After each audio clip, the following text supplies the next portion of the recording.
Bienvenidos a Rumbo Minero. Mi nombre es Jorge León y junto con César Campos vamos a desarrollar el siguiente programa. César, ¿cómo estás? Qué gusto, Jorge, como siempre. Bueno, César y amigos televidentes, esta semana, termina la legislatura pronto, no se va a modificar nada del Reinfo, vamos a tener Reinfo para rato. Es una verdadera pena que sigamos maltratando a la minería formal de esta manera. Y esperemos que en la próxima legislatura pues, se pueda hacer una ley MAPE, pero no el Frankenstein que están haciendo, ¿no? O sea, realmente creo, César, que Fernán Altuve tenía mucha razón al decir estos son parches y necesitamos un código de minería. Sin duda alguna, y no ha alcanzado el tiempo además para poder debatir con amplitud, técnicamente y con precisión, y sobre todo apegado a los términos constitucionales, la nueva ley de la minería artesanal y la minería en pequeña escala, la famosa ley MAPE. Esperemos que iniciándose la segunda legislatura, Jorge, se pueda hablar sobre eso. Vamos a tener efectivamente, invitados como son la congresista de Avanza País, representante de Arequipa, Diana González, quien integra además la Comisión de Energía y Minas, y también al doctor Humberto Abanto Verástegui, conocido jurista, quien además es un gran analista político con el cual vamos a hablar si realmente existe una voluntad del gobierno para terminar con el Reinfo. Antes de pasar a las principales noticias mineras del país, quería mostrarles nuestras redes sociales que van a salir en unos minutos. Por supuesto, en estas redes sociales usted puede suscribirse gratuitamente para tener el programa de televisión. Tenemos LinkedIn, Facebook, todas las redes sociales. Suscríbase a ellas. También mencionarles que tienen la revista Rumbo Minero de manera gratuita en www.rumbominero.com y pueden leerla cada 45 días toda la información completa. A continuación vamos ya a comenzar el programa y antes que nada vamos a ver las principales noticias mineras de la semana.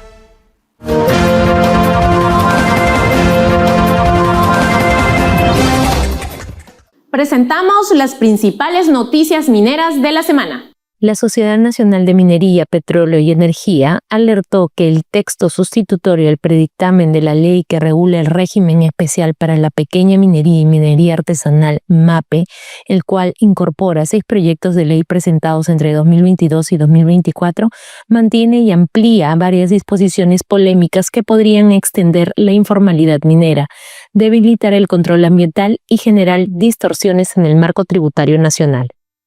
El Comando Unificado de Patás, integrado por las Fuerzas Armadas y la Policía Nacional, intensifica sus acciones de control en la provincia liberteña, como parte de las acciones orientadas a garantizar un entorno seguro para la reactivación de las actividades económicas mineras formales y de los mineros en proceso de formalización, que comenzó el 8 de junio. Dispuesta por el Decreto Supremo 077-2025 PCM. En este marco, se llevan a cabo diversos operativos en la zona, principalmente en el puesto de control de Calquiche, ubicado en el cruce de las vías que conecta la ciudad de Batás con Bijus y Chagual. Nos encontramos ahora, como habíamos anunciado, con la congresista Diana González de Avanza País. Vamos a hablar de Congreso y politización de ley MAPE. Congresista, ¿cómo está? Bienvenida. Muy bien, muchas gracias por la invitación. Antes que nada, vamos a ver este informe justamente sobre el tema. Reinfo recargado. Así fue como se denominó a la ley de formalización de la pequeña minería y minería artesanal, conocida como ley MAPE, pues contiene disposiciones que podrían ampliar la informalidad, debilitar el control ambiental y distorsionar el régimen tributario. Entre los puntos más críticos se encuentra la creación del Registro Nacional de Productores Mineros Artesanales, RENAPMA, que reemplazaría al Reinfo con requisitos mínimos de inscripción, lo que facilitaría el ingreso de actividades ilegales al proceso de formalización. Además, se otorga impunidad penal a mineros ilegales inscritos y se abre la posibilidad de afectar concesiones formales mediante servidumbres mineras. También preocupa que se reduce de 30 a 10 años el plazo para declarar la caducidad de concesiones mineras y se otorgan beneficios tributarios y financieros a los mineros artesanales, generando un trato desigual frente a otras actividades productivas. Es necesario promover un nuevo código de minería con una legislación integral que no solo simplifique y fomente la formalización, sino que le abra la puerta a la minería en favor de la inversión, la competitividad y la sostenibilidad. Estando ya con muy interesante el informe, dicho sea de paso, estando con la congresista González, queríamos preguntarle, diversos especialistas han coincidido en el predictamen emitido por la Comisión de Energía y Minas del Congreso, justamente, para la nueva ley MAPE contiene graves riesgos y apunta a ser en la práctica una extensión de la inclusión de la perpetuación. O sea, lo que se está hablando y se puede ver en la nueva ley MAPE es que hay como, la sensación desde fuera es que hay como que una corriente a seguir haciendo un reinfo, ¿no? O algo muy parecido. Entonces, esto es muy peligroso porque al final no logramos descifrar la solución para realmente formalizar a los mineros ilegales, ¿no? Sí, de hecho nosotros hemos tenido un primer texto al que yo lo califiqué como un reinfo recargado, un maquillaje legislativo realmente de lo que hubiera sido la aprobación de ese texto, que no fue aprobado en la primera sesión que iniciamos el debate sobre esta materia. Y un texto que en primer lugar no definía lo que era minería formal, había que deducir por los demás conceptos qué era minería formal, donde la minería ilegal era aquel minero que estaba en una zona prohibida, el informal en una zona regulada y el formal en una zona regulada con inicio de trámite.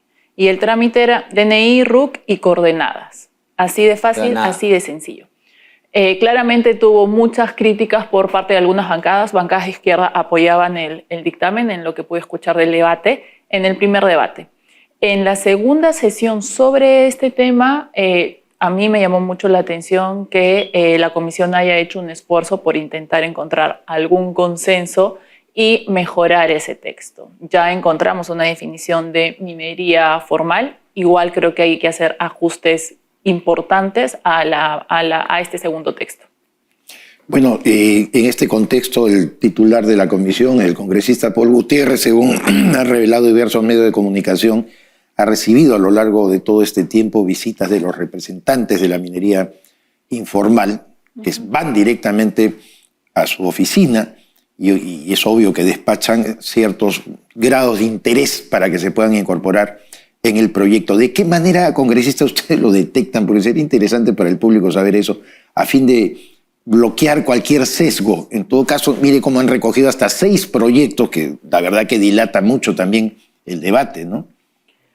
Bueno, también el presidente de la comisión tiene una iniciativa legislativa que es acumulado en este texto. No creo yo que hay un interés evidente, y se lo he dicho personalmente. Yo, cuando he sido presidenta de una comisión ordinaria, no he dictaminado mis propias iniciativas porque claramente iba a tener alguna preferencia para dictaminar. Un conflicto de interés abierto. Total, ¿no? Total. Yo creo que en estas reuniones lo que él ha debido hacer, y lo critiqué también en su momento porque indicó que desde el 2 de diciembre del año pasado se abrían las mesas de trabajo para la discusión sobre la nueva ley MAPE. Poder invitar a todos los actores involucrados es un tema sumamente complejo, y escuchar absolutamente todos. Creo yo también que por ejemplo, una de las cosas que yo critico aquí en este nuevo texto es el minero artesanal actualmente evidencia, digamos, 25 toneladas diarias, ¿no? Es lo que hace un minero artesanal.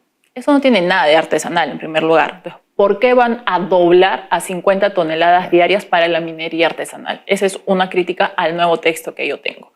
Entre otras, se ha cambiado, sí, el proceso de inscripción en este nuevo registro, pero en el tema de la minería aluvial se mantiene una facilidad increíble, porque para los demás es, ok, se presentan los requisitos, se revisan, se ingresa al registro. Luego más requisitos se revisan y es el inicio o reinicio de actividades. Pero para la minería aluvial es la inscripción, y lo dice expresamente, la inscripción, ya, con la inscripción tú ya puedes realizar la actividad, ¿no? Entonces creo que no son datos menores que van a demandar un mayor debate y análisis por parte de todas las bancadas. Ahora, congresista, lo que vemos y conversamos muchísimo en este programa Rumbo Minero es que lamentablemente se está dando diversas señales de parte del Congreso sobre no querer poner sobre la mesa un documento real de formalización, ¿no? Y estamos hablando también a favor de los informales que quieren formalizarse, porque la idea no es atacarlos sin darles una salida, al contrario, la idea es darles una salida, pero también ver cuáles son los que no se quieren formalizar de ninguna manera, ¿no? Los más radicales, Y bueno, ellos están dentro de la informalidad y ya saben lo que pasa con eso, ¿no? Para eso está la ley. Pero hay una parte que sí se quiere formalizar y las reglas no son claras. Y no solamente no son claras, sino que constantemente se están poniendo parches. La semana pasada nos decía Fernán Altuve que es increíble que no se haga un código de ética, una cosa más macro, en vez de poner parches. Cada congreso que venga va a decir, bueno, vamos a sacar la ley no sé cuántos, y la ley no sé cuántos, la Reinfo 2, la Reinfo 3 o la MAPE 4, ¿no? Y la verdad es que no se llega a nada. ¿Cuál cree usted que es la solución a todo este tema de la minería ilegal? Yo en el debate del año pasado sobre Reinfo me opuse a esta prórroga que facultaba al Ejecutivo por única vez ampliar la prórroga, ¿no? Porque yo sinceramente creo que el Ejecutivo, el Ministerio específicamente, hace mucho tiempo tuvo que dejar de ser un mero administrador de la crisis y asumir la competencia sobre la materia. Por eso le dimos las facultades. Yo me opuse al tema de única vez porque creo que todo, absolutamente todo, tiene que ir por el ministerio, porque ¿qué va a pasar ahora de no aprobarse la ley MAPE en el Congreso? El Ejecutivo, que tranquilamente podría ponerle punto final al Reinfo, el ministro ya ha dicho que evalúan una posible prórroga de no 6 meses, puede ser 1 o 2 meses. ¿Qué va a suceder después de esos 2 meses? Los mineros van a regresar al Congreso, no van a ir al ministerio, en pleno proceso electoral, a vísperas de una campaña electoral. Entonces creo que este es un tema también político, pero al mismo tiempo se tienen que hacer el mayor de los esfuerzos para dictaminar con un criterio técnico que realmente resista un análisis de lo complejo que es este tema, pero y evitar estos parches. Sí, disculpe que le interrumpa, pero están un poco amenazados también los ministros, porque el último ministro, Rómulo Mucho, presentó una ley MAPE que no era perfecta, pero por lo menos habían avances, ¿no? Yeah. Y se adujo de que la presentó muy tarde y entonces había que sacarlo. No precisamente. Recordemos que el señor ministro ingresa al gabinete en el mes de febrero. Él reconoció que cuando ingresó al ministerio no había absolutamente nada sobre la ley MAPE. El antecesor, Óscar Vera, premiado con la gerencia de Petroperú en la gestión de Mucho. Cuando Mucho ingresa, sabía perfectamente que tenía que enviar este proyecto al Congreso. Y lo envía casi por terminar legislatura. Cuando sabíamos que desde el inicio, y yo también se lo dije al presidente de la comisión, tú sabías perfectamente que este tema había que dictaminar, se pudo iniciar el debate en el mes de agosto y recogiendo aportes, convocar a los actores involucrados, mesas de trabajo, sesiones extraordinarias descentralizadas, pero no esperar a último momento para dictaminar un tema tan importante. Ok, hay un tema de momentos, ok, pero sobre eso que presentó, ¿por qué no se trabajó sobre eso? Porque en ese momento la prioridad era el vencimiento del Reinfo en diciembre. Cuando él ya presenta la ley MAPE, ya se ha postergado para esta legislatura, considerando que se había dado una ampliación de 6 meses. Creo yo que fue la opción que evidentemente ha podido tener el mayor consenso, pero las iniciativas que se presentaban, el predictamen que presentó el presidente de la comisión era casi una prórroga indefinida del Reinfo. Luego habían iniciativas de 5 años, 3 años, 2 años más para el Reinfo. Los 6 meses fue lo máximo que se pudo acotar. O sea, se elegía lo menos malo. El Congreso es consenso. Claro. Yo personalmente dije, ok, 3 meses, nosotros estamos en receso, nadie va a dictaminar nada sobre ello y que después absolutamente todo pase por el ministerio para evitar que una vez terminada la prórroga del ministerio regrese nuevamente al Congreso. Esa posición no tuvo consenso. El consenso fue reducir a 6 meses. Y lo que el primer texto de la ley MAPE demuestra es que realmente estos 6 meses fueron una gran derrota para aquellos mineros informales o quizá también ilegales, porque lo que ellos realmente querían era una prórroga indefinida. Y lo que hacía este registro en su primer texto era una prórroga indefinida del Reinfo. Así como usted ha tenido observaciones, acotaciones conceptuales acerca, por ejemplo, del manejo de la minería artesanal, me pregunto, congresista González, si usted tiene alguna observación a este concepto tan aleatorio que es también la práctica de la minería ancestral. Acá con Iván Arenas hemos desarrollado, incluso con invitados de hace mucho tiempo, que eso es absolutamente etéreo y que no tiene un aterrizaje, porque evidentemente sí se tiene que acreditar una práctica ancestral cuando viene, gracias al convenio de la OIT 169, estudios antropológicos, históricos que demuestren que están enraizados en esa práctica hace más de un siglo, o 2 siglos, o 3 siglos. Eso no se demuestra. Las comunidades, valgan verdades, se crean de repente en la práctica de la minería ancestral al vuelo y dicen soy ancestral porque miren mi tez, miren. Entonces, yo no sé si usted tiene alguna observación sobre eso. El segundo texto elimina la definición de minería tradicional. Tradicional, exacto. Mantiene la artesanal, que nuevamente mi crítica es de 25 a 50 toneladas. Y en el primer debate tuvimos la participación del presidente de la Asamblea de Gobiernos Regionales. Él pidió que nuevamente los gobiernos regionales, a través de sus direcciones o gerencias regionales, tengan participación en el proceso de formalización. Yo creo que estadísticamente las gerencias o direcciones regionales han demostrado que no han tenido mayor impacto en el proceso de formalización, y por eso también hago una crítica al segundo texto, porque se habla de oficinas descentralizadas del MINEM para que puedan evaluar los expedientes para el proceso de formalización, cuando ya la norma indica expresamente que todos estos expedientes van a ser ingresados de manera digital. Entonces el MINEM tranquilamente desde su sede central puede analizar estos procedimientos. No hay necesidad, por lo tanto, las direcciones descentralizadas del MINEM. Yo sinceramente creo que no, porque luego van a apelar a una falta de capacidades, de competencias, correcto, a una falta de personal o a una preocupante inacción por parte de las direcciones o gerencias regionales, que ha sucedido durante todos estos años de Reinfo fracasado. Muy cortito, y agradeciéndole por estar con nosotros, la destitución del viceministro de Energía y Minas, Henry Luna, llamó mucho la atención. Justamente en el medio de esta tormenta entre el MAPE y el Reinfo. ¿Cuál es su apreciación sobre este problema? Sí, a mí también me llamó mucho la atención porque el viceministro ha estado acompañando al ministro en cada una de las sesiones que ha participado en la Comisión de Energía y Minas, y me ha llamado también la atención, digamos, la participación más que proactiva por parte del señor Gallo dentro del Ministerio de Energía y Minas. De acuerdo.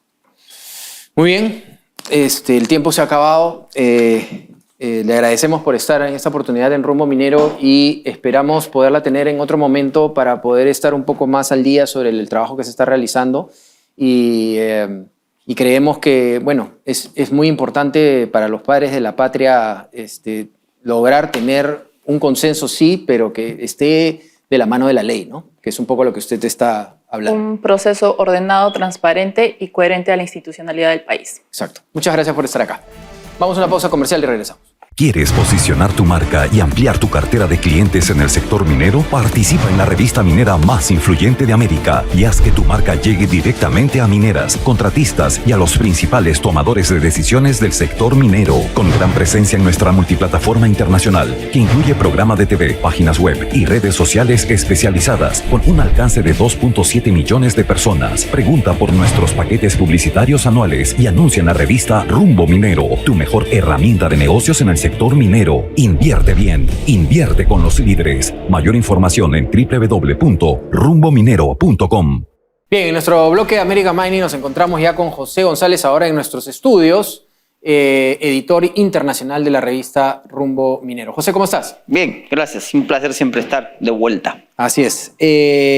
José, cuéntanos un poco este tema. ¿Cuáles han sido los acuerdos en Londres y por qué las tierras raras han sido claves? Estoy resumiendo la pregunta para que tú puedas explayarte un poco más. Se acaba de anunciar los resultados de la segunda rueda de negociaciones entre China y los Estados Unidos durante el plazo de los 90 días que se han dado en dos países para establecer el número final de tarifas. Los anuncios desde Londres y desde Washington no son muy claros. No nos queda claro qué es realmente lo que se ha acordado, y el presidente Trump esta mañana en sus redes sociales ha creado más ruido del que se esperaba, diciendo que el acuerdo ha sido 55% de tarifas para China, 10% para los Estados Unidos, a lo que no ha comentado el gobierno chino, y el secretario de Comercio desde Londres ha dicho que no se van a volver a los niveles anteriores. Es decir, no se van a modificar los niveles de 30 y 10. Veremos cómo termina el ruido. ¿Por qué las tierras raras han sido claves? Se pensaba que las tierras raras tenían un impacto fundamental en defensa, fundamentalmente submarinos, y satélites y misiles, y sin embargo son indispensables hoy día para la industria automotriz. Todos los servomecanismos que tiene un automóvil contemporáneo moderno dependen de los magnetos que se hacen con las tierras raras. Consumen menos electricidad y no reaccionan a la temperatura, y se desató una crisis muy alta porque se estaban empezando a detener las líneas de ensamblaje de automóviles en los Estados Unidos por la falta de tierras raras. Tuvo que ceder el presidente, se llega a Londres, ha dicho el presidente Trump esta mañana que vienen las tierras raras como precondición a los acuerdos, que levanta la prohibición de visas para estudiantes chinos como contraparte, y sin embargo el análisis inicial es que no estamos en ese punto todavía. La gran presión de China va a seguir siendo las tierras raras. Hay tierras raras en que China tiene el 99.99% de control y no hay forma que la producción americana lo pueda reemplazar. Primer gesto, ya se están dando licencias de exportación de tierras raras a partir de las últimas 48 horas y China acaba de recibir su primer avión Boeing después de que había detenido la entrega de aviones, 200 aviones que había comprado en el pasado. El perfil es mejor. Sin embargo, no queda clara todavía la perspectiva hacia adelante. Sumamente interesante este punto, José. Yo te quería preguntar, ya faltando poco más de 10 días para la inauguración de MINPRO 2025, la 7ª edición de la Conferencia Minera con FEMIN. Tenemos un foro técnico-social. Quisiéramos que nos indiques quiénes lo integran y sobre qué temática van a tratar. Es así, César. A 2 semanas de MINPRO 2025 con FEMINA 7, que es el evento de negocios mineros más importante en el país. Va a ser el martes 24 y miércoles 25 de junio en el Centro de Convenciones de Lima en Sarboja. Tenemos un foro técnico-social muy relevante en función de las discusiones de Reinfo, lo que está sucediendo con la minería informal y ilegal. Vamos a hablar de formalización minera, desarrollo territorial y cierre de brechas sociales. Este foro lo preside Iván Arenas, es el moderador. Ahora, con rumbo minero, gran adición a nuestro equipo. Y van a estar Carlos Herrera Descalzi, exministro de Energía y Minas, Luis Miguel Inchaustegui, exministro de Energía y Minas, Cecilia Julcarima, presidenta de la Sociedad Nacional de Minería de Pequeña Escala, y Paul Gutiérrez, presidente de la Comisión de Energía y Minas del Congreso de la República. José González, muchísimas gracias como siempre y bienvenido nuevamente al Perú. Ya todo listo para preparar el Expo Mineros y Proveedores MINPRO Perú 2025. Si usted quiere participar de las charlas, solamente tiene que entrar a minproperú.com y se inscribe para las charlas de manera gratuita. Estaremos en el Centro de Convenciones de Lima, en San Borja. Así que ya sabe. Muchas gracias, José. Encantado. Bien, mencionarles que no se olviden de la revista Rumbo Minero, www.rumbominero.com. Usted entra a la web, va a tener toda la información de la web que puede entrar usted diariamente, pero se puede bajar la revista virtual donde están todos los temas y todos los proveedores más importantes del sector minero. Vamos a pasar ahora a una pausa comercial y regresamos. Para el año 2025, la inversión minera en el Perú superaría los $6.000 millones, consolidando al país como un destino minero clave a nivel mundial. A través de Expo Mineros y Proveedores MINPRO 2025, impulsamos las transacciones comerciales de la gran industria minera y sus proveedores. Reserva tu stand y participa en la feria minera más completa del sector. Exhibiciones, conferencias y ruedas de negocios en un solo lugar. Del 24 al 25 de junio en el Centro de Convenciones de Lima. Haz negocios con la principal fuerza económica del Perú. No te quedes fuera y separa tu stand en minproperú.com. Bien, nos encontramos ya en los estudios con el doctor Humberto Abanto, abogado penalista, como todos sabemos. Vamos a conversar un poco con él sobre si el gobierno sabe cómo enfrentar la minería ilegal. Doctor Abanto, ¿cómo está? Muy bien, gracias a Dios, gracias por estar acá. Doctor, después de 30 años de suspensión de toda actividad minera formal e informal en Patás, según las cifras del BCR estaríamos perdiendo mucho dinero. Pensamos que se ha cortado de una manera fuerte, pero por otro lado se ha cortado todo, ¿no?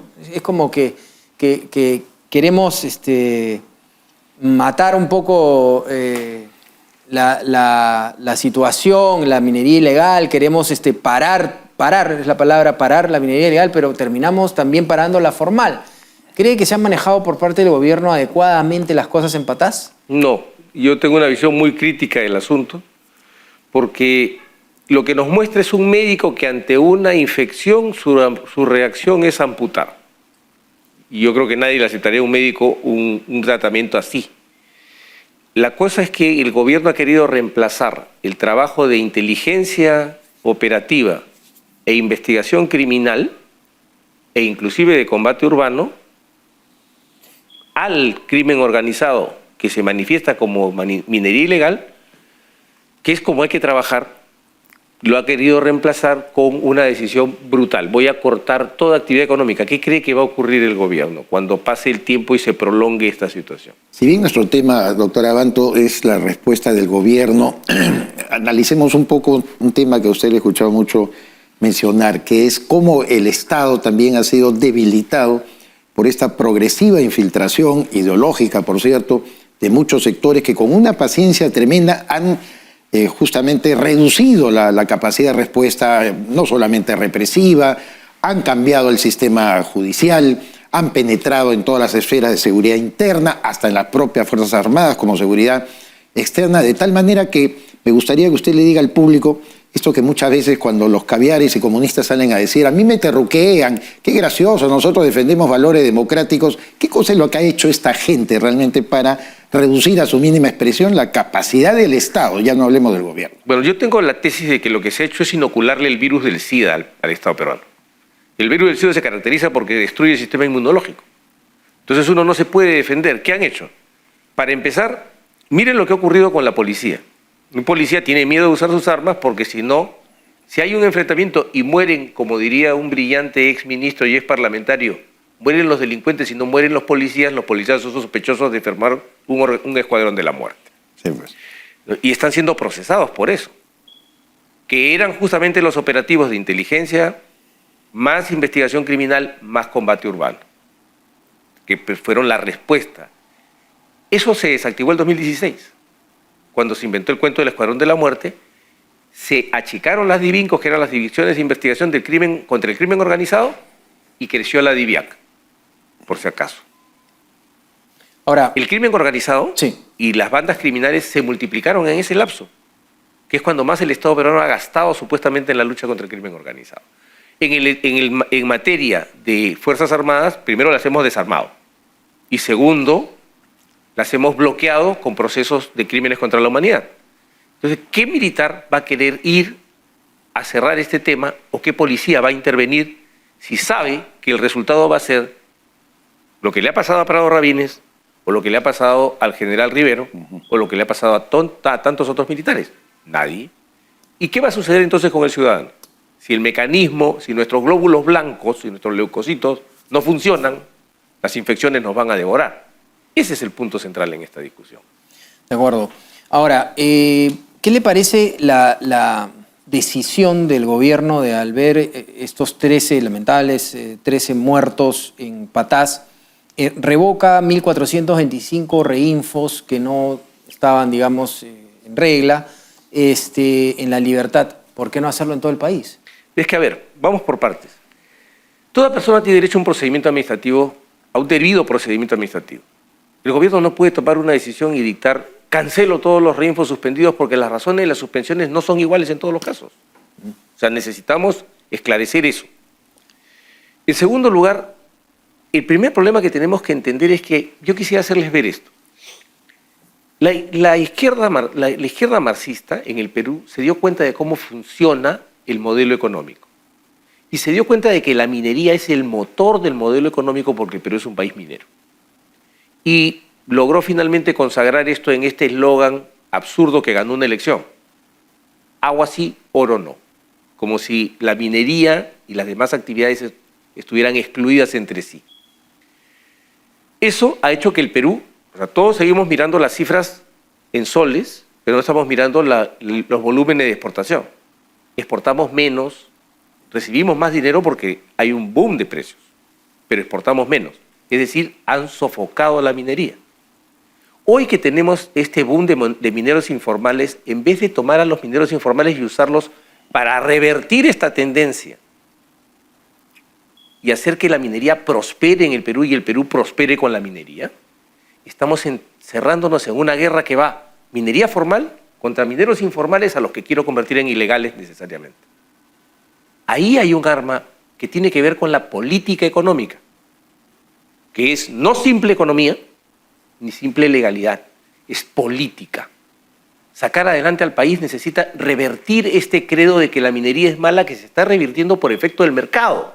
Y en vez de capitalizar esto, estamos tomando el camino más equivocado que puede haber, que es además un camino que puede llevarnos a una explosión social de incalculables consecuencias. Explosión social, sobre todo ahora en el ambiente electoral que estamos viviendo. Ya vienen las elecciones. ¿Cuál es su visión, doctor Abantos, de cómo van a actuar, operar estos ilegales en torno a las candidaturas y a la participación política en estas elecciones? Por eso, lo primero para mí es rescatar a los informales. O sea, no puede ser que un medio de comunicación diga, horror, los informales buscan representación política porque los informales tienen todo el derecho de tener representación política.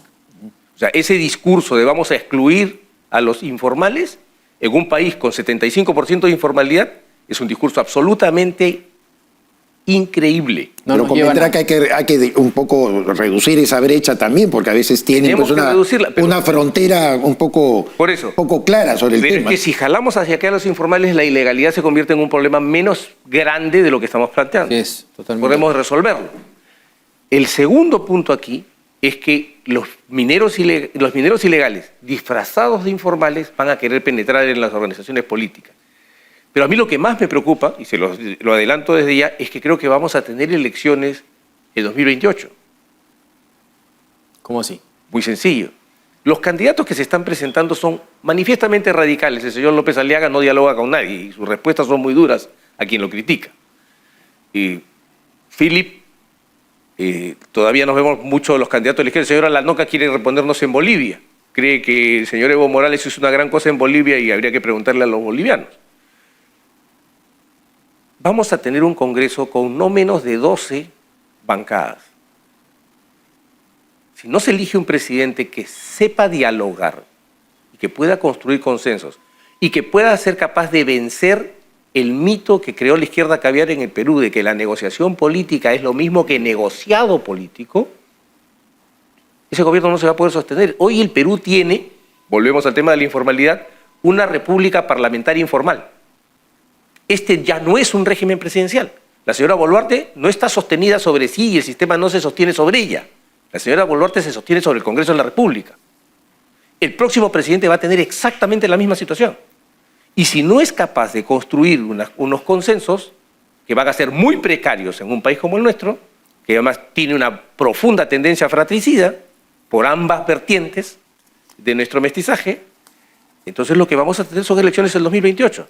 Yo soy uno de los que cree que contra lo que gran parte del establishment político sostiene, se tiene que ir a una reforma constitucional para asumir ya nuestra situación de república parlamentaria, porque no vamos a tener los colapsos que genera el ser esta república parlamentaria informal que provoca vacancias presidenciales y un sacudón de todo el aparato que además sacude a la economía.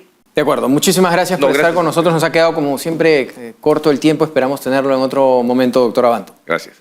Bien, vamos ahora a el bloque Minería y Gestión Pública que nos va a compartir Iván Arenas. Adelante. ¿Por qué hablamos de una relación entre la minería informal, la minería ilegal y el Congreso de la República? ¿Por qué hablamos o por qué nos preguntamos si habría una relación entre la minería ilegal, la minería informal y partidos políticos representados en el Congreso o inclusive en el Ejecutivo? ¿Existe una relación en realidad entre minería informal, minería ilegal y la política peruana? Todo parece indicar que sí, pero no es una relación nueva, sino es una relación absolutamente vieja, probablemente de una década atrás. Ya hemos visto cómo dirigentes mineros de diferentes gremios, tanto ilegales como informales, han participado en política, han sido autoridades, han sido regidores, alcaldes. Pero también vemos que en los últimos años el Congreso de la República ha representado algunos intereses y unas demandas concretas del mundo minero informal y también ilegal. La relación evidentemente es una relación que existe, pero en este caso el Congreso representa. Lo que se viene es otra cosa. Lo que se viene ya no es una representación indirecta, sino la apuesta directa de algunos dirigentes en participar en política. Y cuando hablamos de dirigentes, estamos hablando de dirigentes de diferentes organizaciones de la minería informal o en vías de formalización. Es decir, la representación ya no sería indirecta a través de un congresista que se puede captar, congresista actual, sino en las próximas elecciones los propios dirigentes participarían en política y probablemente tendríamos en el Congreso dirigentes que representarían al mundo informal o al mundo en vías de formalización, si no diremos ilegal. Esta es una de las grandes preguntas y esta es una de las, evidentemente, las respuestas las tendremos en el 2026, en las próximas elecciones. Me despido de ustedes y nos vemos la próxima semana nuevamente. En un mundo industrializado, la seguridad es lo más importante. En Industrias Manrique, empresa nacional peruana, sabemos que la seguridad comienza desde los pies. Cada paso que das en un entorno industrial puede ser peligroso. Es por eso que en Industrias Manrique, nuestros calzados de seguridad, fabricados con los materiales más duraderos y tecnología de vanguardia, cumplen con las normas internacionales de seguridad. Cada par está diseñado para resistir los rigores del entorno industrial. A continuación, acompáñenos al bloque de proveedores. En Rumbo Minero TV damos pase al bloque de proveedores del sector minero. Bien, nos encontramos ahora en el bloque de proveedores con Manuel Terrones, gerente de desarrollo de negocios de LGM Maquinarias de Camiones Chinos, que está dando mucho que hablar últimamente. ¿Cuántos años vienen trabajando en el sector? Cuéntenos un poco, Manuel, sobre esta empresa. Gracias, Jorge. LGMG es una marca de origen chino, una marca con presencia global.